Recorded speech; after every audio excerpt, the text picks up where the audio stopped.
All right. Our character who has a problem needs to meet a guide. And that's the video we're going to watch next in the Brand Script series. So go ahead, watch this, and then you'll get instructions about brainstorming at the end.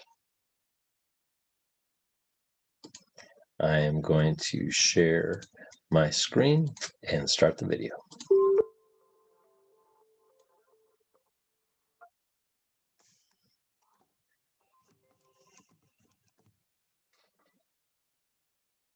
Where are we at so far in our story? Well, we've identified what our customer wants. That invited them into a story.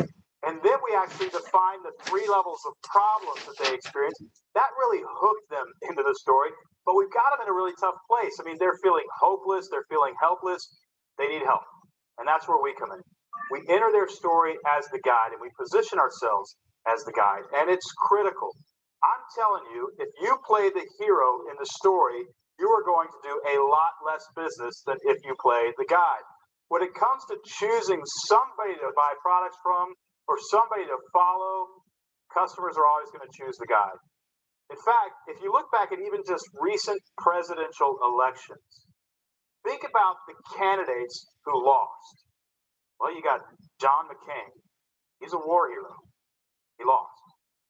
Bob Dole is a war hero. He lost. John Kerry is a war hero. He lost. And each of these men lost to candidates who had little to no military experience. It's not that we don't love our heroes in America. We do. We honor, we cherish our heroes in America. When we're choosing a leader, though, something subconscious takes over. And we choose a leader who understands the story is really about us. Now, it's not that a leader can't be a hero. It's just that if a leader steps to the stage and keeps reiterating their heroic story, we kind of wonder, oh, okay, is this about you or is it about me? Because I really want to honor you and give you a medal and really treat you with a great deal of respect. But quite honestly, that guy's going to get me what I want. You seem to just be reiterating your story. People feel the same way about brands. You know, you can smell it when a brand is really self-obsessed. I mean, you know it. You can also smell it when a brand is really about you.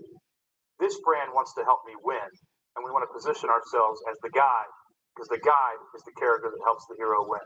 There are two things that we want to do to position ourselves as the guide in the story. The two things are this. We want to express empathy, and we want to demonstrate authority. We want to express empathy, and we want to demonstrate authority. Well, what do I mean by empathy?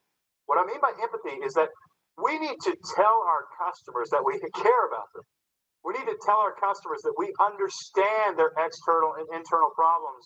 We feel their pain. We understand what they're going through. When our customers sense that we care about their problems, it creates a bond between us and our customers. So we have to include empathetic statements in our marketing collateral and in our messaging.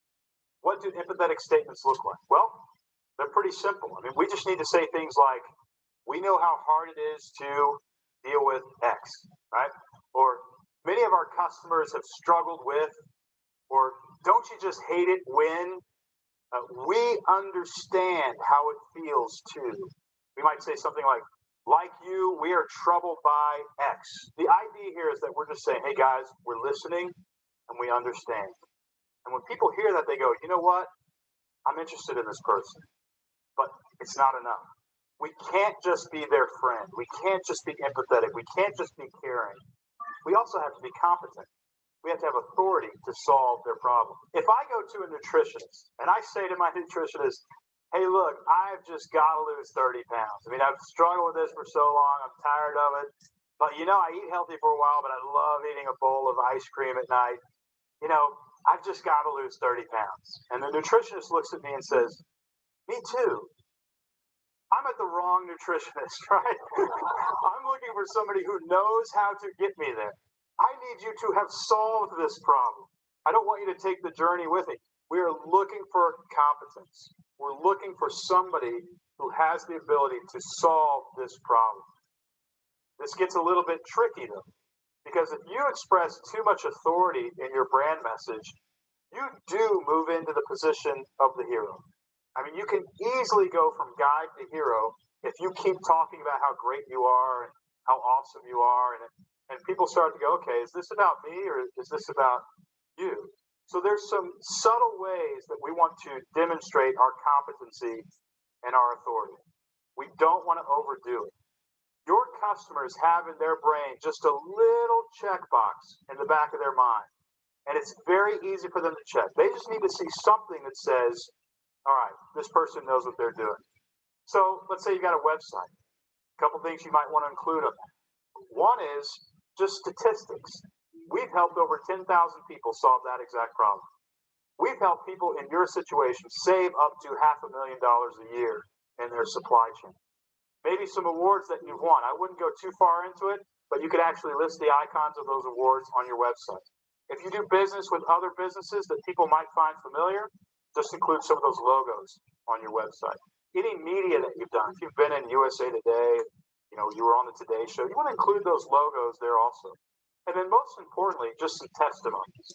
Other customers who have said nice things about you, specifically things that are about how you've helped them succeed. Now, don't overdo testimonies. I mean, anybody in this room, anybody going through this training can probably find 10 or 20 different testimonies. You really need 2 or 3 on your website, and they shouldn't be long. We don't want people to have to burn a bunch of calories to read testimonies. Just short statements that demonstrate your competency in helping your customer win. I'm asked a lot, when can we tell our story? Should we tell our story? We have a great story. Where does it fit? Well, normally I say almost nowhere. People aren't interested, but it's not quite true. There actually is a way to tell your story. If you can tell your story in such a way that you express empathy and demonstrate authority, do it. I mean, when Dave Ramsey goes on the air and talks about how you can have financial peace and wisdom that you need to create a good financial life, he tells a story. He says, you know what? I went bankrupt a long time ago. Well, that's empathy. I'm like you. I've struggled with your exact problem. And people kind of lean in. And then he says, but then I discovered these great financial principles, these ancient financial principles that everybody should know about. They're just common sense. And you know what? I don't deal with financial struggles anymore. I have financial peace, and I can help you get there too. Did Dave really share his story? No.